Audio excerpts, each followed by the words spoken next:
Hi, I'm Susan Hiniker, an assistant professor in the Department of Radiation Oncology at Stanford. Today I'm happy to be able to discuss a review of the PENTEC development process and normal tissue constraints determined based on the largest review of the published literature to date in pediatric radiation oncology. PENTEC was initiated and is led by Dr. Sandy Constein, pediatric radiation oncologist at the University of Rochester in New York. This is an international consortium of more than 150 physicians, including radiation oncologists, and others, physicists, and epidemiologists. The goal of PENTEC is similar to related endeavors, including by Quantec and HITEC, and specifically, PENTEC seeks to create an overview of the published pediatric dose volume late effects of radiation in the context of the overall treatment paradigm and other therapies, as well as developmental status and length of follow-up. This is a critical synthesis of the literature with the goals of developing evidence-based dose volume guidelines, describing relevant physics issues related to pediatric radiotherapy, and proposing dose volume reporting standards to inform future treatment guidelines. PENTEC consists of 20 organ-specific and situation-specific reports. Specifically, the design of the PENTEC reports consists of a number of introductory reports, including scientific issues of methodology, summary of pediatric NTCP data and models, biodevelopmental, physics, and epidemiological considerations, ways to improve NTCP and modeling in pediatrics, and comparisons between PENTEC and adult Quantec. The 18 organ-specific reports are each designed to cover clinical significance, endpoints and toxicity scoring, anatomy and developmental dynamics, defining volumes and imaging issues, review of dose volume response, including search methodology and potential bias, preliminary recommendations for dose volume goals, recommendations for toxicity scoring, and future data reporting standards for this organ of interest, along with future investigations.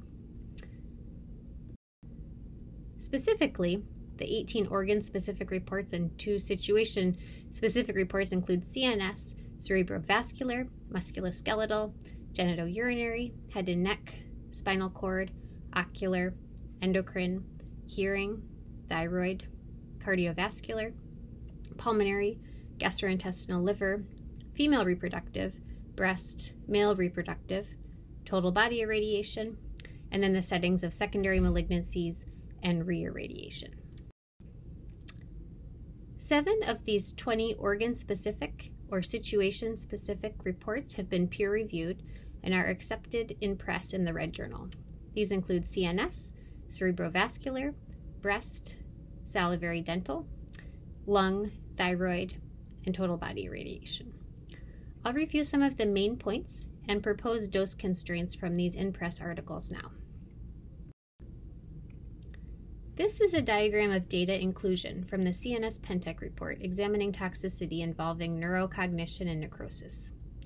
Over 4,000 abstracts were initially reviewed, from which 3,400 were excluded based on not being of humans, not pediatric, no radiation, or no relevant endpoints.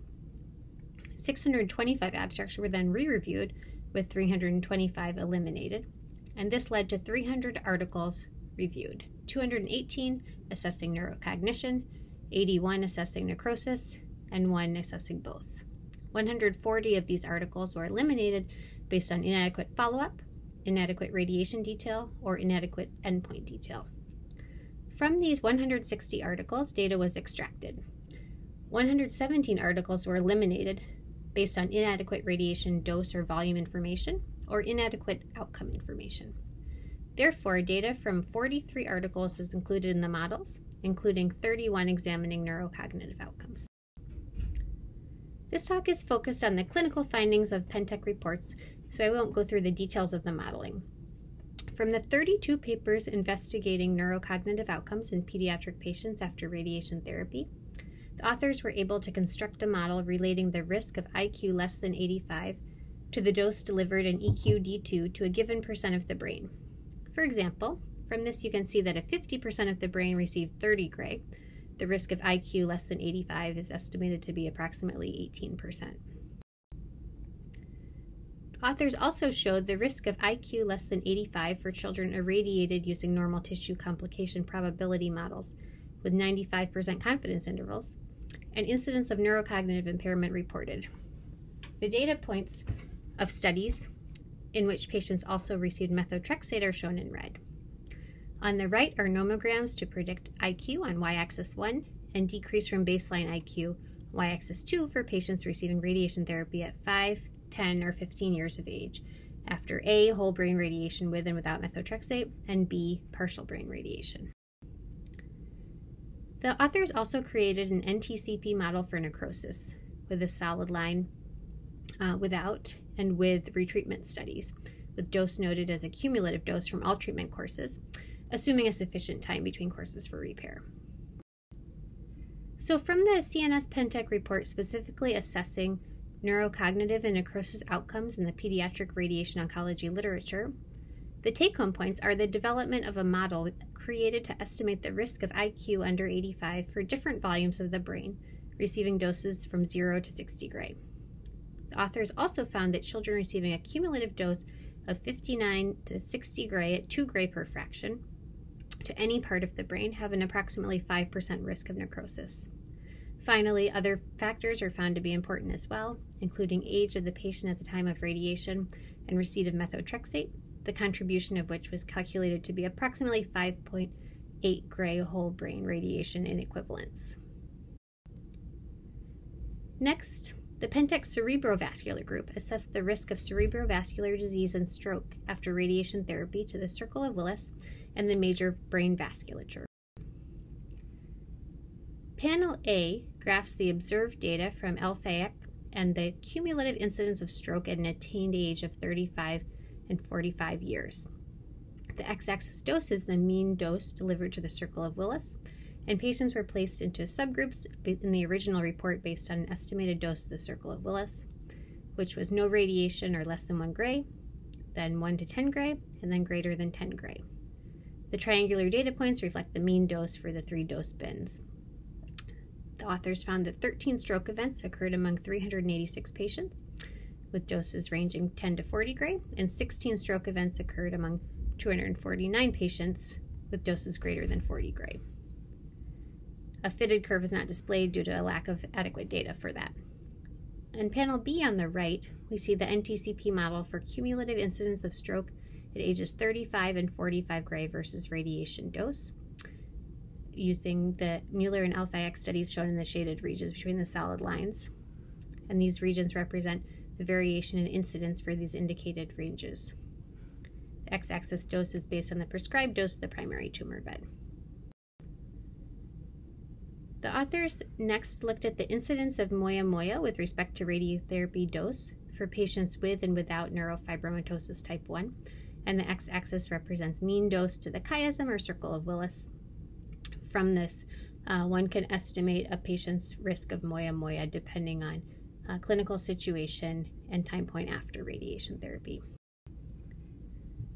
From these data and analysis, the authors were able to construct a model that predicted the risk of cerebrovascular toxicity by dose among patients at current attained age 17 years of 0.2% at 30 gray, 1.3% at 45 gray, and 4.4% at 54 gray. In assessing the incidence of stroke at an attained age of 35 years, the risk was found to be 0.9 to 1.3% at 45 gray, at 30 gray, 1.8 to 2.7% at 45 gray, and 2.8 to 4.1% at 54 gray. This risk then increases in an age-dependent manner where the predicted incidence of stroke at an attained age of 45 years was 2.1 to 4.2% at 30 gray, 4.4 to 8.6% at 45 gray, and 6.7 to 13.0% at 54 gray. The breast group assessed breast hypoplasia after radiation in young children and also assessed lactation outcomes after radiation in children and young adults. Of these, only 2 studies on children irradiated at under 4 years of age for angioma of the breast provided dosimetric data, which could be correlated with breast hypoplasia. For patients who received brachytherapy, the dose was converted to external beam radiation in equivalent 2 gray fractions. Based on these studies, the team was able to construct a model-based prediction of the percent decrease in volume of treated breast in patients under 4 years of age at the time of radiation therapy versus the estimated equivalent external beam dose in 2 Gray fractions. So for take-home points, in the breast report, researchers found that among children under 4 years of age at the time of radiation, the prevalence of patient-perceived breast hypoplasia was 38% after less than 0.34 Gray, 61% after 0.34 to 0.97 Gray, and 97% after 0.97 Gray. And we saw on the preceding slide that the model for percent decrease in breast volume by Gray. In an analysis of children and young adults treated with radiation therapy to the mediastinum and subsequent lactation outcomes, the risk of unsuccessful breastfeeding was 39% after a median mediastinal dose of 41 Gray versus 21% in a sibling control group, and this difference was statistically significant. In an analysis of children treated for head and neck cancer, the PENTEC team investigated the incidence of grade 2 or greater xerostomia as a function of mean parotid gland dose after chemoradiation, specifically for pediatric nasopharyngeal carcinoma. Acute xerostomia rates are shown with open markers and late rates are shown with solid markers. Dashed lines connect the data points from LASCAR studies for patients treated with IMRT versus conventional radiation. This researchers found that acute xerostomia affected approximately 32% of patients in the TAO study, 32% of patients in the IMRT cohort reported by LASCAR, and 88% in the conventional radiation cohort reported by LASCAR. Late xerostomia affected 13% of patients reported by TAO et al., 16% of patients in the IMRT LASCAR cohort, and 65% of patients in the conventional RT LASCAR cohort, as well as 32% of patients in the CHEN cohort. The authors then investigated the risk of a dental abnormality in survivors treated with head and neck radiation therapy as compared with their siblings as a function of dose to teeth and age at radiation. The comparison group of siblings did not have a history of cancer or radiation, and researchers found that the radiation to the teeth significantly increased the risk of dental abnormalities in a dose-dependent manner. This risk was present within all age strata except for among those survivors who were the oldest at diagnosis, greater than 10 years, and who had received the lowest dose, 0 to 20 Gray. So in summary, the PENTEC head and neck team found that a parotid D mean of 35 to 40 Gray is associated with clinically significant xerostomia in a substantial proportion of childhood cancer survivors, and the authors recommended using the adult constraint of parotid D mean less than 26 Gray. Though little evidence exists regarding submandibular dose outcomes in the pediatric setting, the authors recommended also using this dose constraint for submandibular glands where possible. And finally, they set a goal dose of less than 20 Gray for the developing tooth bud, particularly in younger patients. The pulmonary PENTEC group assessed the risk of late grade 2 or greater radiation pneumonitis. In the left panel, we see the incidence of late grade 2 or greater radiation pneumonitis as a function of V27 Gray, with the data points representing sextiles. In the right panel, we see the incidence of grade 2 or greater radiation pneumonitis for partial irradiation studies as a function of A, median lung dose, and B, median volume of lung receiving either 10 Gray or 20 Gray. And these figures show median doses reported for each study. So for pulmonary take-home points, we note that the researchers found there appears to be a relatively low risk of pulmonary complications among children with mean lung dose less than 14 Gray and V20 less than 30%. The ALARA principle of keeping radiation dose as low as reasonably achievable should be used. And the researchers note that sophisticated treatment techniques may further reduce some risk, including protons, IMRT, and potentially breath hold techniques. Next, the PENTEC thyroid group studied complications from radiation affecting the thyroid, and this was studied separate from those central endocrine effects. As we remember, the thyroid is regulated by the pituitary and hypothalamus through the hypothalamic pituitary thyroid axis, and this affects levels of thyroid releasing hormone and TSH, which are secreted through a negative feedback loop. researchers performed NTCP modeling of any hypothyroidism risk, compensated or uncompensated, as a function of dose.